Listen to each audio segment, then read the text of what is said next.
C'est rare, c'est très très rare, mais je suis mitigé sur les dernières annonces de l'UFC. D'un côté, on a du très positif. On nous annonce Jean Silva contre Bryce Mitchell. On nous annonce Melchizael contre C-Rod. Ça fait plaisir. C'est super rare, je trouve. Ça fait plaisir d'avoir des officialisations de combats avec des vainqueurs des derniers jours. Donc là, Jean Silva et Costa, ils ont gagné le week-end passé et on connaît déjà leur prochaine échéance. Je trouve ça stylé. Je pense qu'ils avaient fait pareil pour Stipe Miocic contre Daniel Cormier, ce qui est encore plus gros parce que c'était un super fight. Ça devrait être fait plus souvent. Donc là, c'est vraiment cool, d'autant plus que voilà, quand on sait que Jean Silva reste actif, je crois que ça nous fait plaisir à tous.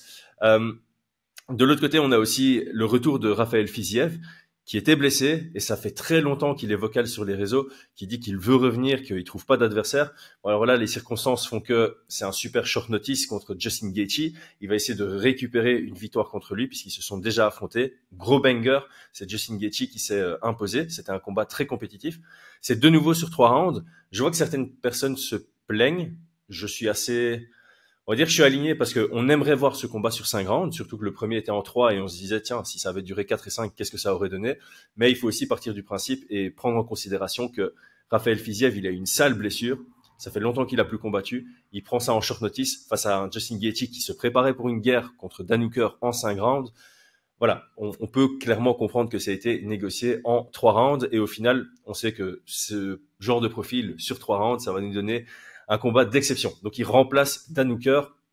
Évidemment, c'est triste en un sens parce que Dan Hooker contre Justin Gaethje, clairement, c'est un combat ultra attractif. Mais voilà.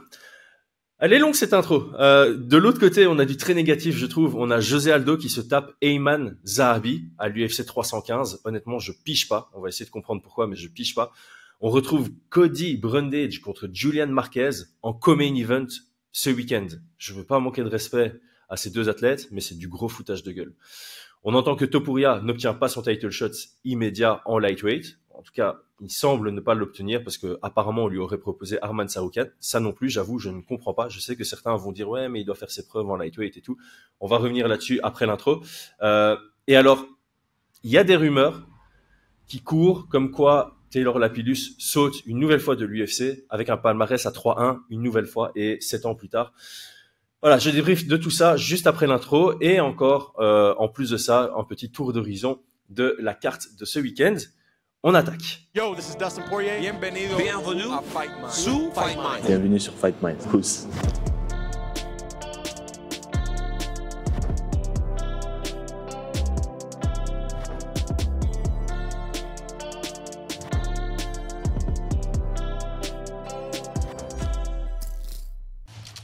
Paris sur le MMA avec Unibet.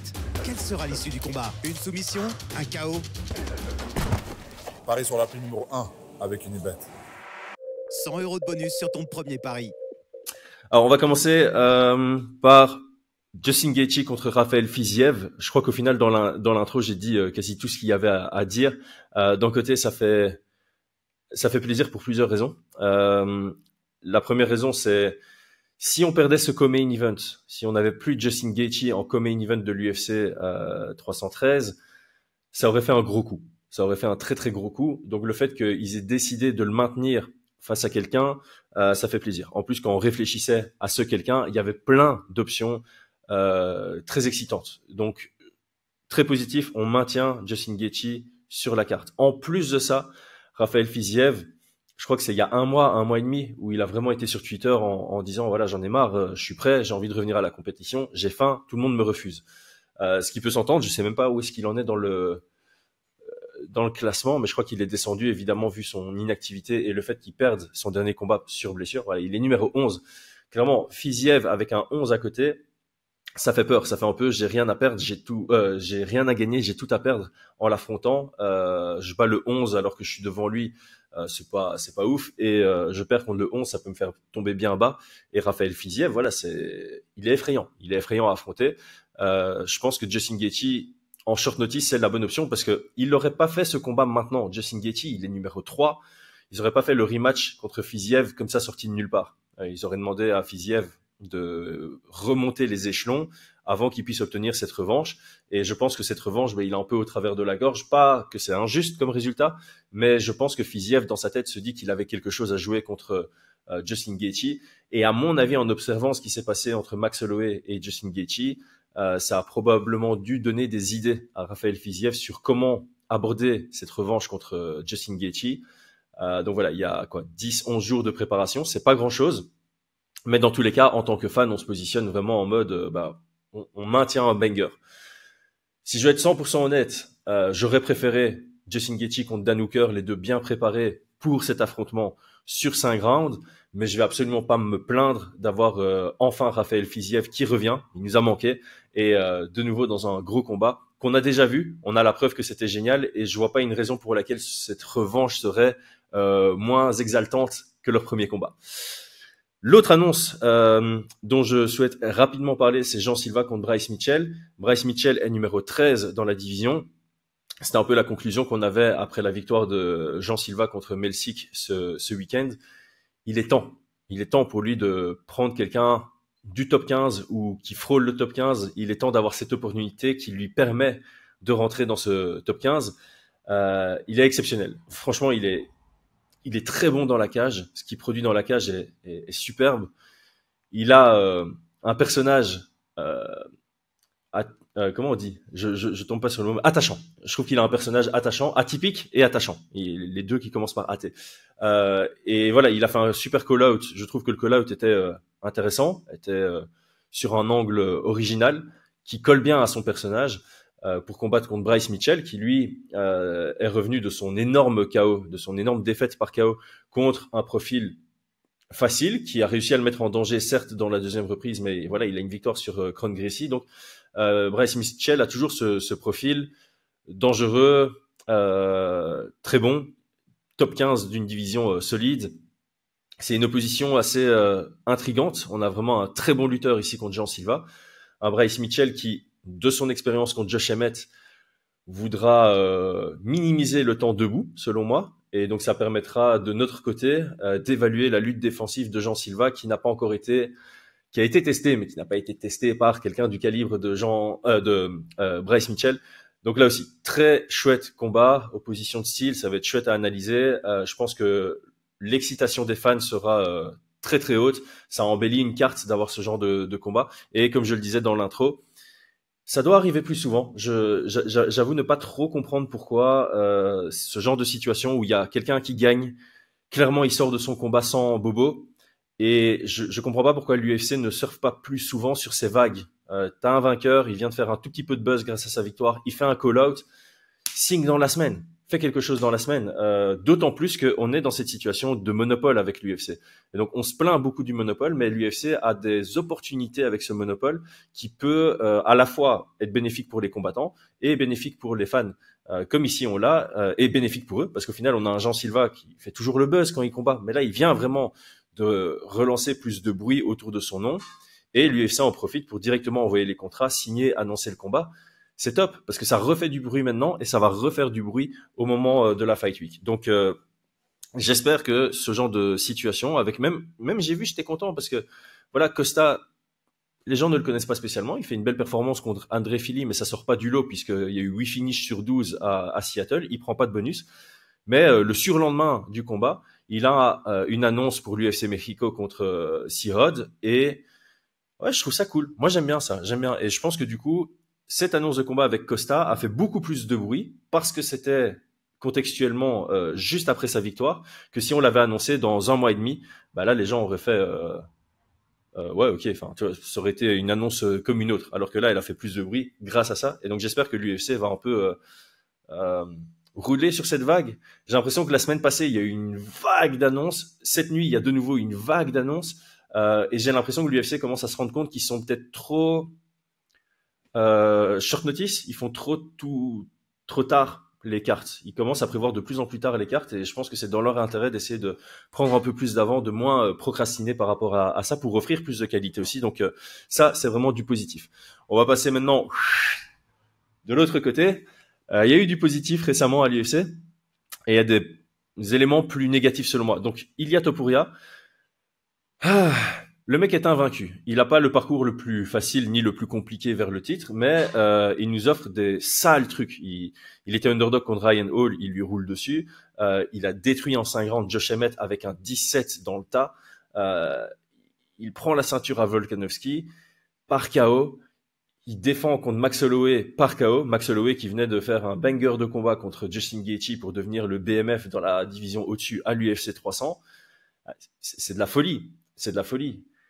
Il décide de monter. Alors, on n'a pas tous les éléments, mais Dana White a dit que c'était pas lui qui avait forcé à libérer sa ceinture. Il libère sa ceinture parce qu'il veut plus descendre en 66. Ça peut s'entendre. Il est jeune, il prend une maturité physique, il est plus capable de descendre en 66. Il a l'honnêteté de laisser sa ceinture vacante sans la garantie de l'avoir dans la division du dessus. Mais je trouve qu'il mérite ce combat pour le titre immédiat contre Makhachev. Alors je sais pas si c'est le clan Makhachev qui dit non, qui veut, qui utilise ça comme levier de négociation en disant ouais il doit faire ses preuves en lightweight, etc. J'entends mieux l'argument dans l'autre sens. Quand tu as un champion de la division du dessus qui n'a jamais combattu en dessous et qui veut descendre pour directement combattre le titre en dessous, je peux entendre l'argument en mode on ne sait pas s'il est capable de faire le poids. On ne sait pas s'il est capable de venir sur la balance au poids de championnat dans la division du dessus parce qu'il ne l'a jamais fait et descendre, ça amène des indications. Donc cet argument, je pourrais l'entendre. Mais ici, quel est le stress de Islam Makhachev ou de l'UFC de dire ok, tu combats directement pour le titre. Il ne devrait pas y avoir de stress par rapport au poids. Et ce qu'il a fait en featherweight, c'est exceptionnel. Il faut pas oublier, il a fait un combat en lightweight. Alors c'est peut-être le combat qui a été le plus chaud pour lui. Il prend un gros knockdown contre Jay Herbert qui est très très loin dans le classement. Certes, ça n'a pas été sa plus belle performance à l'UFC, mais au final, son KO en lightweight, c'est du lourd. Il a prouvé qu'en lightweight, il est capable d'éteindre les lumières aussi. C'est quelque chose que, par exemple, McGregor, sa puissance de frappe en featherweight ne s'est pas traduite en welterweight ni en lightweight. Il a des KO dans ces divisions-là, mais c'est plus des TKO. Alors qu'en featherweight, il avait plus ce one-punch knockout power. Bref, je reviens là-dessus. Pour moi, il y a un boulevard ici pour l'UFC. Tu fais Ilia Topuria contre Makhachev, c'est un combat qui va plaire à tous les fans, bien tous les fans qui veulent voir ça. C'est considéré comme un super fight. Tu peux le mettre à l'International Fight Week, ça fait du sens comme main event. Et ça bloque pas spécialement la division parce que autant Charles Oliveira que Arman Tsarukyan, ils ont un argument sportif pour ce title shot. Mais c'est pas déconnant de faire la revanche entre deux en 5 rounds pour définir qui sera celui d'après. Vraiment pas déconnant, parce que Tsarukyan, il a eu son title shot, et il y a eu toutes ces discussions où Dana White a dit ouais, tu t'es blessé pendant ton cut, potentiellement en faisant l'idiot avec Nina Drama. Là, tu repars, tu n'as plus ton title shot. Arman Tsarukyan qui publiquement a dit j'accepte, je comprends. Et Charles Oliveira, il était aux portes de ce title shot, il perd par décision partagée contre Tsarukyan. Il se relance bien, mais c'est pas déconnant de lui dire tu as encore besoin d'une victoire pour obtenir ce title shot. Donc moi, je trouve qu'il y a un boulevard pour l'UFC de faire ce super fight maintenant, c'est le moment ou jamais presque, et ça bloque pas les autres contenders parce que les deux autres noms auxquels on pense pour ce title shot, c'est Charles Oliveira, Arman Tsarukyan. La revanche fait sens puisque ils se sont séparés sur une split. Depuis Charles Oliveira, il a pris sa victoire. Il mérite cette revanche et il y a vraiment cette question de déjà avant l'UFC 300, pourquoi c'était en 3 rounds et pas en 5? Maintenant, il faut le faire en 5 rounds pour montrer qu'on mérite ce titre. Et d'un point de vue timeline, on peut même faire les 4 combats sur la même carte, histoire que s'il y a un blessé, il y a un backup automatique. Voilà, en soit très facile. Donc, je sais que je devrais pas croire tout ce que je vois sur Twitter et sur les réseaux, mais ça m'a semblé très bizarre de voir que Islam a refusé Topuria, que Topuria a refusé Arman Tsarukyan. Alors, je sais pas à quel point c'est vrai tout ça, à prendre avec des pincettes, mais si ce narratif s'avère vrai, je piche pas le choix de l'UFC, honnêtement. Vous me direz en commentaire ce que vous en pensez. Je sais que des gens auront cet argument de, pour moi, Ilia Topuria doit faire ses preuves en lightweight. Moi, honnêtement, il a fait tellement ses preuves en featherweight qu'il mérite son title shot. Sujet d'après, José Aldo contre Ayman Zahabi. J'ai vu l'annonce, j'ai pas compris. J'ai commencé par la seule explication pour ce combat, et c'est un peu tiré par les cheveux, c'est que l'UFC voit ça comme un win-win, dans le sens où c'est à Montréal, Ayman Zahabi représente le MMA canadien, s'il gagne, il y a un combattant local, Ayman Zahabi, qui bat une légende pour le public sur place, c'est énorme. Même si j'avoue que je crois que José Aldo est tellement une légende, tellement ce statut de légende qu'il a beaucoup de fans partout dans le monde et qu'il y a une partie du public qui va supporter José Aldo. Même une partie des Canadiens. Je prends On le voit d'ailleurs en France, quand tu as un combattant français contre une légende du sport, il y a certains supporters français, fans français plutôt, qui vont se positionner du côté de la légende.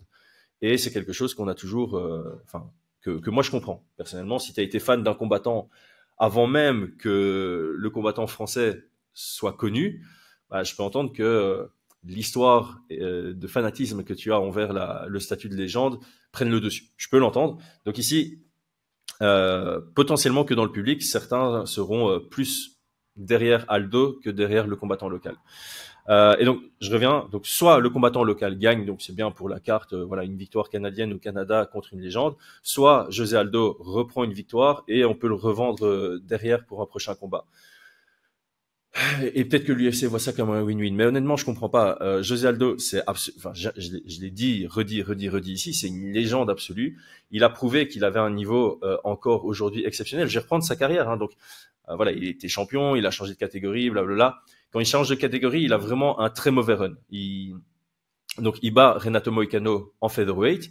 Il descend, il perd contre Volkanovski en featherweight. Il descend en bantamweight. Il prend Marlon Moraes, controversé. Il perd par décision partagée. On sait que Dana White considérait ça comme une victoire. Tellement il considérait ça comme une victoire, il prend le title shot à la place de Marlon Moraes contre Petr Yan. Il perd. Donc, il perd contre Volkanovski en featherweight. Je vois pas, il n'y a pas à rougir. Perdre par split contre Moraes, qui à ce moment-là était vraiment un tueur, il n'y a pas à rougir. Perdre contre Petr Yan à ce moment-là, et même si c'était aujourd'hui, il n'y a pas à rougir. Après ça, il fait une série de 3 victoires contre Vera, Munoz, Rob Font. C'est pas rien. Après ça, il perd contre Merab Dvalishvili en altitude. Il s'est pas fait ramener au sol par Merab Dvalishvili sur 16 tentatives. Donc, belle performance dans la défaite. Il prend 2 ans off où il va faire de la boxe anglaise. Il revient, on lui met Jonathan Martinez. Il était underdog dans ce combat. Il était underdog contre Jonathan Martinez. Il gagne, il montre qu'il est encore à haut niveau.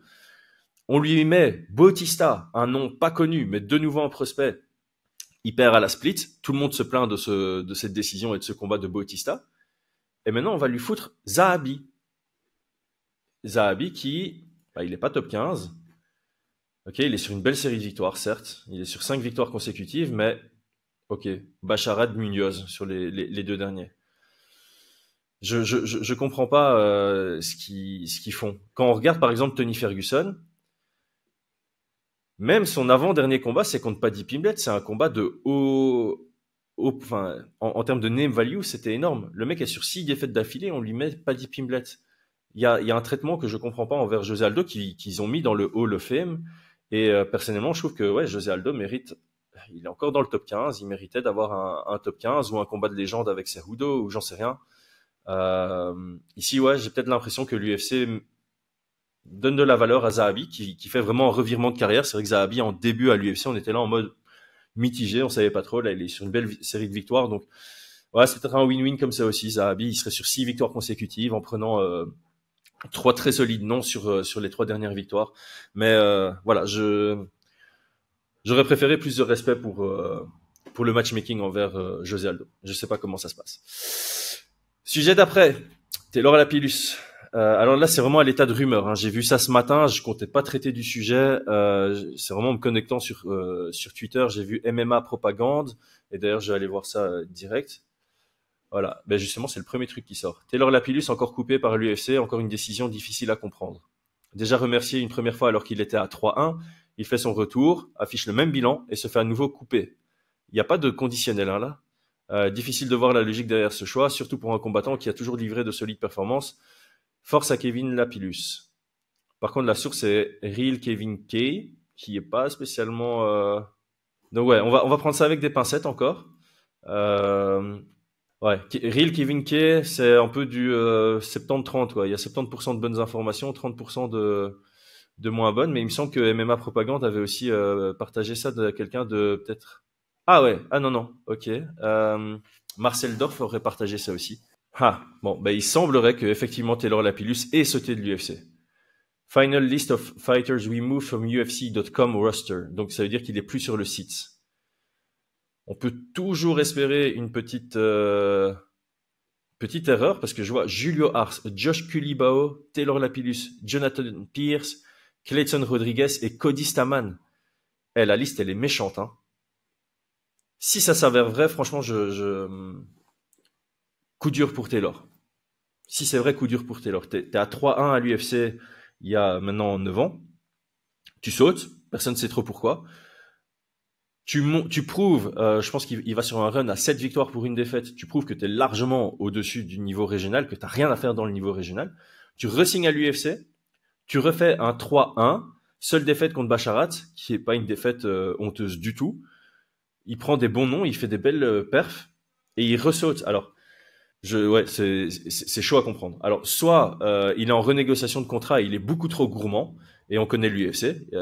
Voilà, donc respect. Dans ce cas-là, respect à Taylor Lapillus de connaître sa juste valeur.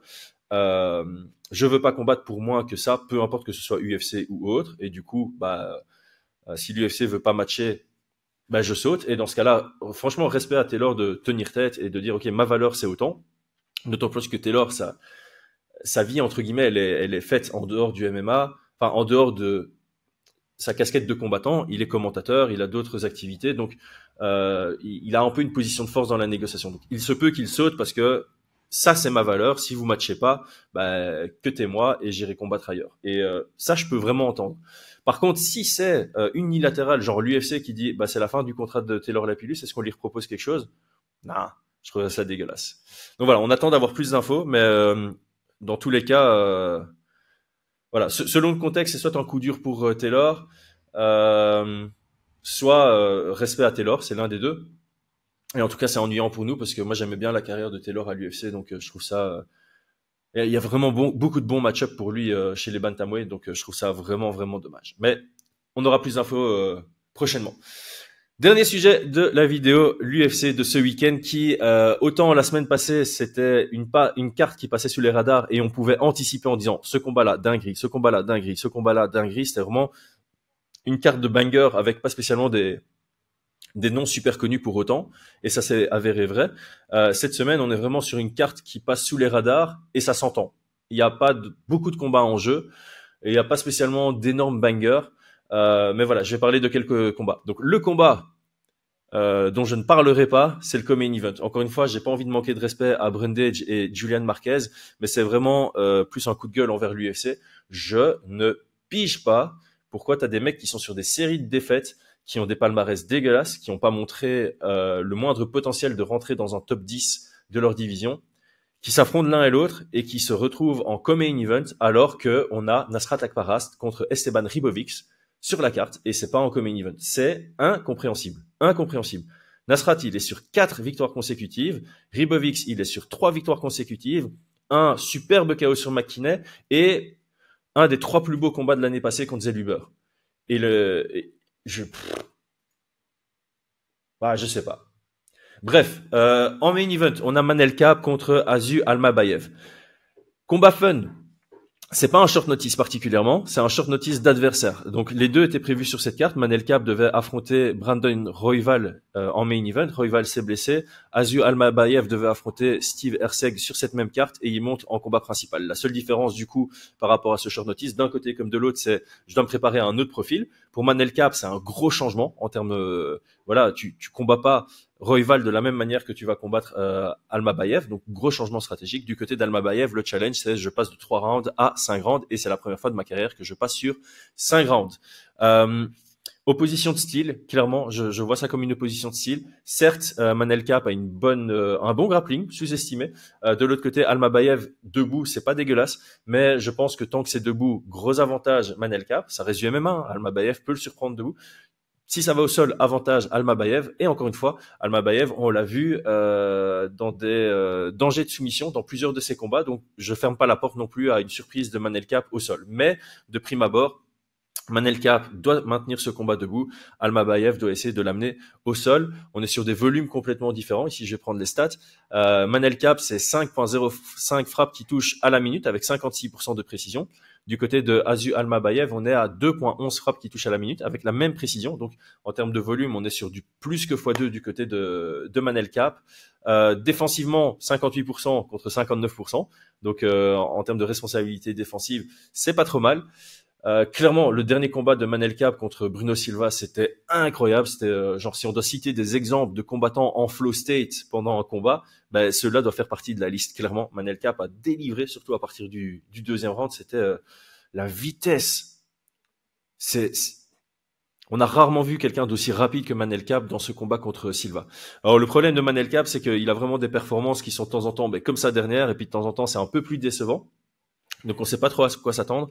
Almabayev, mais là c'est un gros step-up en compétition. Clairement, il a un très très bon niveau. Mais ça a bien fonctionné contre des profils un peu plus prenables, on va dire. Je veux dire, il tape 6 ou 9 amenés au sol contre José Johnson, qui a quand même menacé avec quelques soumissions, notamment un triangle assez solide dans le deuxième round. Nicolao, il a eu du mal à l'amener au sol. À un moment aussi, il y a une menace de soumission de Nicolao. Pas mal de moments où on n'est pas loin du renversement et tout. Et donc, on a l'impression que Almabayev, il aura peut-être besoin de cette défaite dans le haut du classement pour réinventer un peu son style, parce que il a vraiment une bonne lutte, surtout en contre sur les low kicks. Quand l'adversaire surengage, il va vraiment aller chercher un body lock amené directement au sol. Donc, il a un très beau niveau, bon crochetage de jambes pour amener au sol. Le contrôle au sol, statistiquement, est très impressionnant. Donc, généralement, quand ça va au sol, il maintient au sol, ou il va prendre le dos pendant que son adversaire se relève. Il gagne les minutes, ça c'est sûr. Mais on sent quand même que sur pas mal de séquences, ça se joue à peu pour qu'il se fasse renverser. Alors, la stat, c'est il sait pas faire renverser, mais tu sens que techniquement, quand ça va passer quand l'adversaire sera de plus haut niveau, à l'image de Manel Kape, il y aura peut-être un blocage. Maintenant, voilà, on sait comment ça se passe. Peut-être qu'il va rentrer en pleine confiance, qu'il aura un peu fignolé son jeu et que ça va fonctionner pour lui. De prime abord, je donne Manel Kape favori. Tous les combats commencent debout. Kape est difficile à amener au sol. Il a une bonne gestion de la distance pour peu qu'il se réengage pas et qu'il perde pas patience. Et il a été relativement patient dans ses premiers rounds récemment. Je pense qu'il a vraiment une carte à jouer dans ce combat et remporter la victoire. Mais il doit toujours être attentif parce que opposition de style, pour peu qu'il commence à fatiguer dans le troisième round, ça peut vite faire 1-2 pour Kape et 3-4-5 pour Almabayev. Ou comme je le dis, Kape, il commence tellement lentement que le premier round est vraiment ouvert pour son adversaire, même en pied-point, même juste avec quelques low kicks. Donc Almabayev pourrait prendre aussi 1-4-5, il pourrait soumettre assez tard. Donc voilà, j'ai un pronostic pour Manel Kape qui l'emporte, mais je vois vraiment des portes ouvertes aussi pour Almabayev. Je suis obligé de faire un big up, j'en ai parlé. Nasrat Akbarast contre Esteban Ribovics, c'est un gros combat. C'est un très très gros combat, c'est très fun. C'est fun pour les fans. Quand on parle de volume de jeu, on est à 6.15 frappes qui touchent à la minute pour Nasrat Akbarast. Gaucher, très bon jab en garde ouverte. Je m'étais trompé dans la vidéo de mardi. Garde ouverte, c'est droitier contre gaucher. Ça veut dire qu'il y a un côté ouvert. Et garde fermée, c'est droitier contre droitier ou gaucher contre gaucher. Ça, c'est garde fermée quand on est dans la même garde, effet miroir. Du côté de Esteban Ribovics, on est à 7.53 frappes qui touchent à la minute. Donc là, en termes de volume, c'est ultra élevé d'un côté comme de l'autre. Défensivement, ils sont tous les deux en place. 62% du côté de Nasrat, 57% du côté de Ribovics. C'est pas spécialement des lutteurs. Ribovics a un tout petit peu plus cherché le sol. 0.64 fois par combat. Voilà, c'est vraiment réactif, quoi. Akbarast, 0.28 fois par combat, c'est que dalle. Takedown defense du côté de Akbarast, 84%, donc très bon striker. Il a vraiment ce style anti-lutte. Il est sur 4 victoires consécutives, comme je le disais. De l'autre côté, on est sur 3 victoires consécutives, dont 2 spectaculaires. Contre McKinney, c'était vraiment un sale KO. Très souple de la jambe avant, Ribovics. C'est un banger. C'est potentiellement le combat de la soirée, ça. Et alors, j'ai aussi noté Ricardo Ramos contre Chepe Mariscal. Qu'on connaît bien avec la guerre qu'il nous a offerte contre Morgan Charrière. C'est aussi pour moi un très très chouette combat. Je me demande si Ricardo Ramos a pas battu sur spinning, sur coup de coude retourné, Ayman Zahabi dont on a parlé plus tôt. Est-ce que j'ai une bêtise quand je dis ça? Ça va mettre du temps à retrouver, mais je pense que ça vaut la peine. Je me demande si Ricardo Ramos, il a pas plusieurs victoires dans sa carrière par coup de coude retourné. Donc voilà, quand tu as une stat comme ça, tu sais qu'il faut un peu regarder ce combat. Et Chepe Mariscal, il nous a montré que ces combats sont fun à regarder. Donc attendez, j'y suis. Ricardo Ramos. Ouais, c'est ça. Donc contre Dani Chavez, victoire par coup de coude retourné. Et contre Ayman Zahabi, coup de coude retourné. C'est pas mal, hein. 2 coups de coude retournés. Je pense que c'est un des seuls à l'UFC à avoir cette stat-là. Et on a Charles Johnson aussi, qui est un prospect à regarder et qui prend un autre prospect en Ramazan Tamirov. Donc voilà, j'ai noté 4 combats qui peuvent s'avérer fun. Je sais qu'il y a aussi Sam Peterson contre Barlow qui peut être pas mal aussi. Donc voilà, c'est pas la carte du siècle, on va être honnête. C'est probablement la carte qui passe le plus sous les radars cette année, avec la toute première carte de l'année entre Dern et Ribas, la revanche. Mais voilà, l'actualité sauve un peu cette carte. Et finalement, moi, je vais au moins, à mon avis, j'ai bien kiffé ces 4 combats-là. Donc, on se retrouve dimanche pour un récap. Vous inquiétez pas, la semaine prochaine, l'équipe est de retour. En fait, il y a tout le monde qui est pas là, sauf moi. Mais à partir de la semaine prochaine, on devrait reprendre un rythme avec nos binômes habituels. Merci à tous, à très bientôt. Pensez à vous abonner. Ciao, ciao.